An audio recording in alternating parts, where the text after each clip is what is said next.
Hi everyone, and welcome to week 4 of Be Bold, our Easter study on the book of Acts.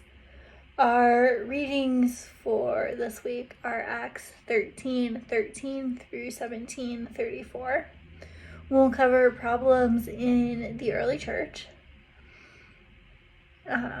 regarding circumcision and keeping kosher, localized persecution of the apostles, and Paul giving 2 separate bold confessions of his faith. As I was working on this week's resources, I was thinking about why we believe what we believe. So why do we believe what we believe about God and Jesus and the devil and heaven and hell? You get where I'm going with this.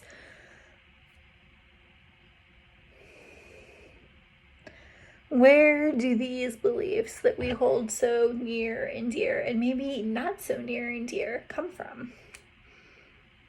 In seminary, we spent an academic year writing statements of faith. I'll confess that it was my least favorite assignment in seminary. The questions, at least for me, were restricting. Question 1, what do you believe about God? Question 2, what do you believe about Jesus? Question 3, what do you believe about the Holy Spirit? Question 4, what do you believe about salvation, etc.? And there was no room for creativity with these answers. We were given a form, a PDF, fill in the blank PDF essentially, where you could write maybe, if you were lucky, 300 words in response to each question. And if something that you believed wasn't included in the questions, then you weren't supposed to write about it. Now, for someone who grew up with 2 very Catholic grandmothers who instilled a love of the Blessed Virgin in them, not being able to write about that wasn't going to work for me, and I slipped that into my response on Jesus. Paid the price academically, grade-wise for it, but worth it.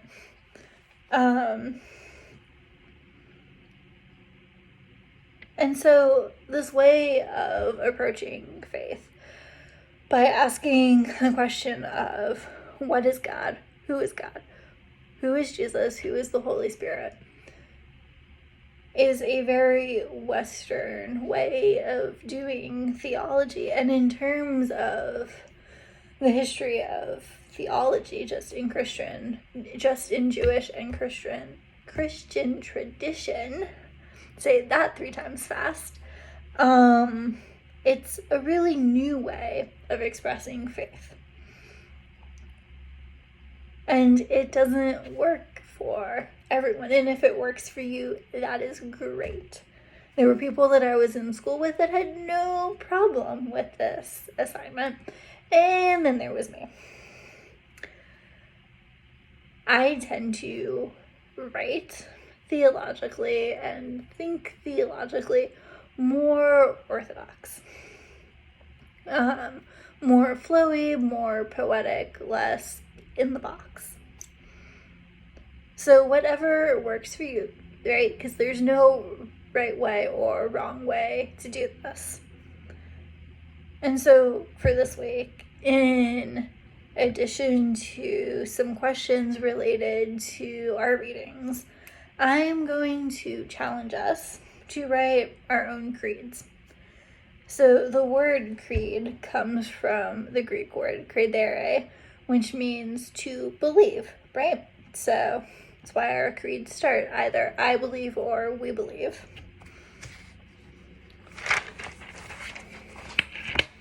I'm not going to restrict us to a list of questions that we have to answer in about 250 words.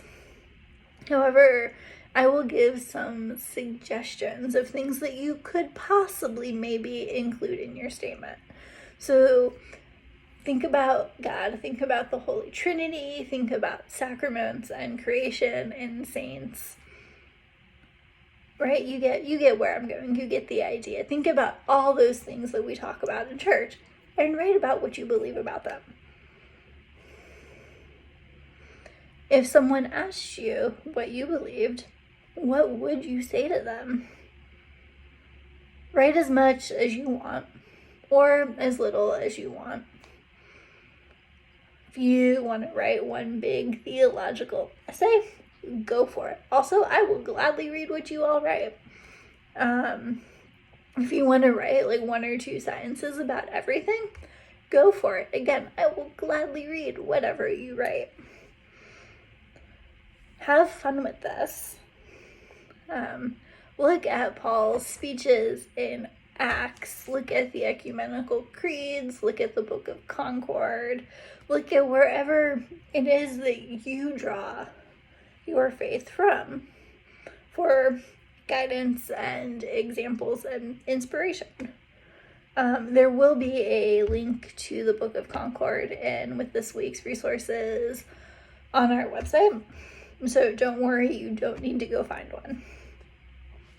If you have any questions about this activity or anything that we have covered in the past 4 weeks, please, please, please let me know. I am here to help you. So stay home, stay safe, stay bold. Happy writing.